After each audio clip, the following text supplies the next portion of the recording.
ಮೊನ್ನೆ ನಡೆದಂತ ಆಪರೇಷನ್ ಸಿಂಧೂರ್ನ ಸಂದರ್ಭದಲ್ಲಿ ಚೀನಾ ಏರ್ ಡಿಫೆನ್ಸ್ ಸಿಸ್ಟಮ್ಗೂ ಕೂಡ ಚಳ್ಳೆ ಹಣ್ಣು ತಿನ್ನಿಸಿತ್ತು ಭಾರತ ಅನ್ನುವಂಥದ್ದು ಗೊತ್ತಾಗಿದೆ. ಅಧಿಕೃತವಾಗಿ ಇದಕ್ಕೆ ಸಂಬಂಧಪಟ್ಟಾಗೆ ಸೇನೆ ಕೆಲ ಮಾಹಿತಿಯನ್ನ ಹಂಚಿಕೊಟ್ಟಿದೆ ಕೂಡ. ಆಪರೇಷನ್ ಸಿಂಧೂರ್ ಕಂಪ್ಲೀಟ್ ಮಾಹಿತಿಯನ್ನ ಕೇಂದ್ರ ತೆರೆದಿಡ್ತಾ ಇದ್ದು ಪಾಕಿಸ್ತಾನಕ್ಕೆ ಚೀನಾದಿಂದ ಏರ್ ಡಿಫೆನ್ಸ್ ಸಿಸ್ಟಮ್ನ ನೆರವಿತ್ತು. ಚೀನಾದ ಏರ್ ಡಿಫೆನ್ಸ್ ಸಿಸ್ಟಮ್ ಅಂತಂದ್ರೆ HQ-9 ಸೇರಿದಾಗೆ ಇನ್ನಿತರ ವ್ಯವಸ್ಥೆಗಳೇನಿತ್ತು ಅದನ್ನೆಲ್ಲ ಜಾಮ್ ಮಾಡಿ ಭಾರತದ ಕ್ಷಿಪಣಿಗಳು ಪಾಕಿಸ್ತಾನದೊಳಗೆ ನುಗ್ಗುದ್ವು ಅನ್ನುವಂಥದ್ದು ಗೊತ್ತಾಗ್ತಾ ಇದೆ. ಹೌದು, ಭಾರತೀಯ ಸೇನೆ ಬಳಸಿದ ಆಧುನಿಕ ತಂತ್ರಜ್ಞಾನ ಅಷ್ಟರ ಮಟ್ಟಿಗೆ ಎಫೆಕ್ಟಿವ್ ಆಗಿ ಪಾಕ್ನ ಉಗ್ರರ ನೆಲೆಗಳನ್ನ ಚಿಂದಿ ಮಾಡಿತ್ತು. ಆದ್ರೆ ನಾಯಿಬಾಲ ಯಾವತ್ತಿದ್ರು ಡೊಂಕೆ ಅನ್ನೋದನ್ನ ಪಾಕ್ ಮತ್ತೆ ಪ್ರೂವ್ ಮಾಡ್ತಾ ಇದೆ. ಯಾಕಂದ್ರೆ ಯಾವ ಉಗ್ರರ ನೆಲೆಗಳನ್ನ ಭಾರತ ಮಣ್ಣುಪಾಲು ಮಾಡಿತ್ತೋ ಇದೀಗ ಅದೇ ನೆಲದಿಂದ ಮತ್ತೆ ರಕ್ತ ಬೀಜಾಸುರರನ್ನ ಹುಟ್ಟಾಕೋದಕ್ಕೆ ಪ್ರಯತ್ನ ನಡೀತಾ ಇದೆ. ಚೀನಾ ಏರ್ ಡಿಫೆನ್ಸ್ ಸಿಸ್ಟಮ್ ನನ್ನೇ ಜಾಮ್ ಮಾಡಿ ಪಾಕ್ ಮೇಲೆ ಅಟ್ಯಾಕ್.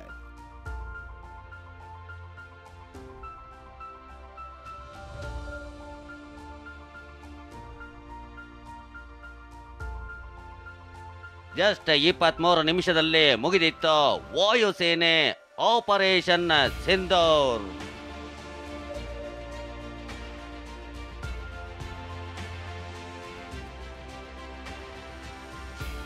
ಹೌದು, ಆಪರೇಷನ್ ಸಿಂಧೂರ ಅದೆಷ್ಟು ಆಕ್ರಮಣಕಾರಿಯಾಗಿತ್ತು, ಭಾರತೀಯ ಸೇನೆ ಅದೆಂಥ ತಂತ್ರಜ್ಞಾನ ಬಳಸಿತ್ತು ಅನ್ನೋದಕ್ಕೆ ಮತ್ತೊಂದು ಸಾಕ್ಷಿ ಸಿಕ್ಕಿದೆ.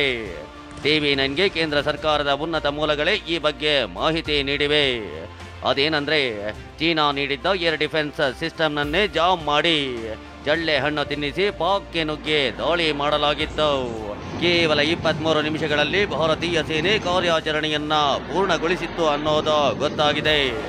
ಇದು ಭಾರತದ ತಂತ್ರಜ್ಞಾನಕ್ಕೆ ಹಿಡಿದ ಕೈಗನ್ನಡಿ ಅಲ್ಲದೆ ಇನ್ನೇನು ಹೇಳಿ.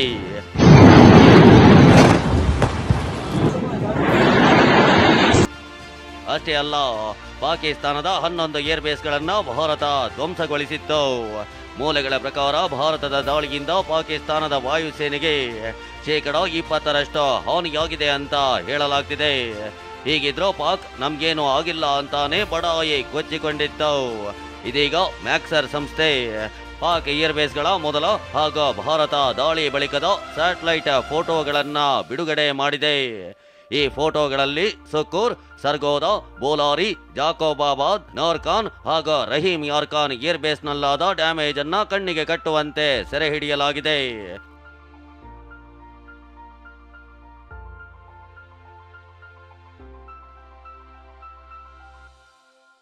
ಉಗ್ರ ಮಸೂದ್ ಅಜರ್ಗೆ ಪಾಕಿಸ್ತಾನದಿಂದ ಭರ್ತಿ 14 ಕೋಟಿ ಪರಿಹಾರ.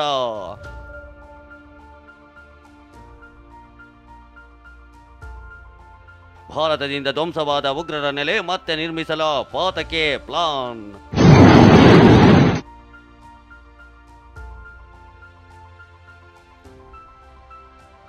IMF ಸಾಲ ನೀಡಿದ್ದ ಹಣವನ್ನೇ ಉಗ್ರರಿಗೆ ನೀರೆರೆಯಲು ಬಳಸ್ತಿದ್ಯಾ ಪಾಕ್?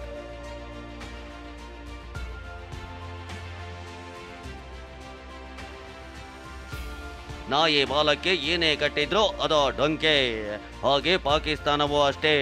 ಉಗ್ರರ ಗರ್ಭ ಅದೆಷ್ಟೋ ಸೈತಾನ್ ಸಂತಾನಗಳನ್ನ ಸಂಹಾರ ಮಾಡಿದ್ರು ರಕ್ತ ಬೀಜಾಸುರರಂತೆ ಹುಟ್ಟುತ್ತಲೇ ಇರುತ್ತೆ. ಇದೀಗ ಭಾರತದ ಆಪರೇಷನ್ ಸಿಂಧೂರ್ನಲ್ಲಿ ಭರ್ತಿ 100ಕ್ಕೂ ಹೆಚ್ಚು ಉಗ್ರರನ್ನ ರಕ್ಷಿಸಲು ಬಂದ ಪಾಕಿಸ್ತಾನದ 50ಕ್ಕೂ ಹೆಚ್ಚು ಸೈನಿಕರ ಮಟಾಶ್ ಆಗಿದ್ದಾರೆ. ಉಗ್ರರ ನೆಲೆಗಳು ಚಿಂದಿಯಾಗಿವೆ. ಇಷ್ಟಾದ್ಮೇಲೂ ಪಾಕಿಸ್ತಾನ ಬುದ್ಧಿ ಕಲ್ತಿಲ್ಲ, ಕಲಿಯೋದು ಇಲ್ಲ ಬಿಡಿ. ಯಾಕಂದ್ರೆ ಉಗ್ರರ ನೆಲೆಗಳನ್ನ ಮತ್ತೆ ನಿರ್ಮಾಣ ಮಾಡೋಕೆ ಮುಂದಾಗಿದೆ.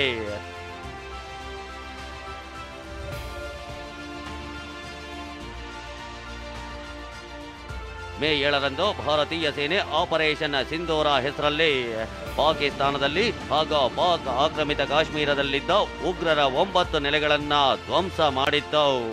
ಅದರಲ್ಲಿ ಪ್ರಮುಖವಾದದ್ದು ಬಹಾವಲ್ಪುರದ ಉಗ್ರರ ಶಿಬಿರ. ಇದೇ ಶಿಬಿರದಲ್ಲಿ ಜೈಷೆ ಮೊಹಮ್ಮದ್ ಸಂಘಟನೆಯ ಉಗ್ರ ಮಸೂದ್ ಅಜರ್ ತರಬೇತಿ ನೀಡುತ್ತಿದ್ದ. ದಾಳಿ ವೇಳೆ ಮಸೂದ್ನ 14 ಸಂಬಂಧಿಕರು ಮೃತಪಟ್ಟಿದ್ರು. ಇದೀಗ ಪಾಕಿಸ್ತಾನ ಸರ್ಕಾರ ಮೃತ ಉಗ್ರರಿಗೆ ತಲಾ 1 ಕೋಟಿ ಪರಿಹಾರ ಘೋಷಿಸಿದೆ. ಮಸೂದ್ ಅಜರ್ಗೆ 14 ಕೋಟಿ ಪರಿಹಾರ ನೀಡಲು ಮುಂದಾಗಿದೆ ಎನ್ನಲಾಗಿದೆ.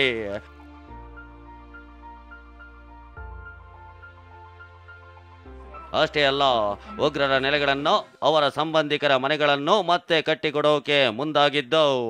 ಪಾಕ್ ಸರ್ಕಾರದ ಮತ್ತೊಂದು ಕರಾಳ ಮುಖ ಬಯಲಾಗಿದೆ.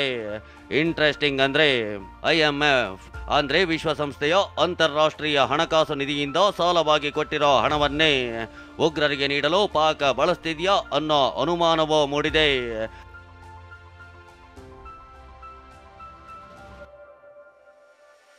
ಉಗ್ರರ ಅಂತ್ಯಕ್ರಿಯೆಯಲ್ಲಿ ಸೇನಾಧಿಕಾರಿಗಳೇ ಭಾಗಿಯಾಗುವ ಮೂಲಕ ತಮ್ಮದು ಉಗ್ರ ಪೋಷಕ ರಾಷ್ಟ್ರ ಅಂತ ಮತ್ತೆ ಮತ್ತೆ ಪ್ರೂವ್ ಮಾಡಿದ ಪಾಕ್ನ ಮತ್ತೊಂದು ಬಣ್ಣ ಬಯಲಾಗಿದೆ. ಅದೇನಂದ್ರೆ ಪಾಕಿಸ್ತಾನ 4ನೇ ಕಾರ್ಪ್ಸ್ನ ಕಮಾಂಡರ್ ಆಗಿರೋ ಲೆಫ್ಟಿನೆಂಟ್ ಜನರಲ್ ಫಯಾಜ್ ಹುಸೇನ್ ನಿನ್ನೆ ಲಾಹೋರ್ನಲ್ಲಿ ಹತ್ಯೆಯಾದ ಲಷ್ಕರ್ ಎ ತೊಯ್ಬಾ ಉಗ್ರ ಮುದಾಸಿರ್ ಮನೆಗೆ ಭೇಟಿ ನೀಡಿದ್ದ ದೃಶ್ಯಗಳು ಲಭ್ಯವಾಗಿವೆ.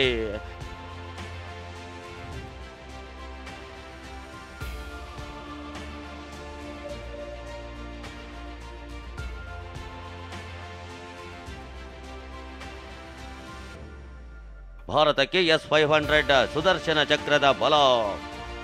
S-400 ಯಶಸ್ವಿ ಬೆನ್ನಲ್ಲೇ ಭಾರತ S-500 ಮೇಲೂ ಕಣ್ಣಿಟ್ಟಿದೆ ಎನ್ನಲಾಗಿದೆ.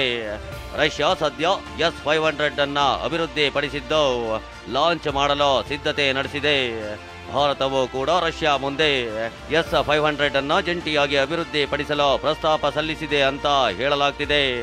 ಒಂದ್ ವೇಳೆ ಈ ಡೀಲ್ ನಿಜವಾದ್ರೆ ಭಾರತದ ಸೇನಾ ಶಕ್ತಿ ದುಪ್ಪಟ್ಟಾಗುವುದರಲ್ಲಿ ಅನುಮಾನವೇ ಇಲ್ಲ.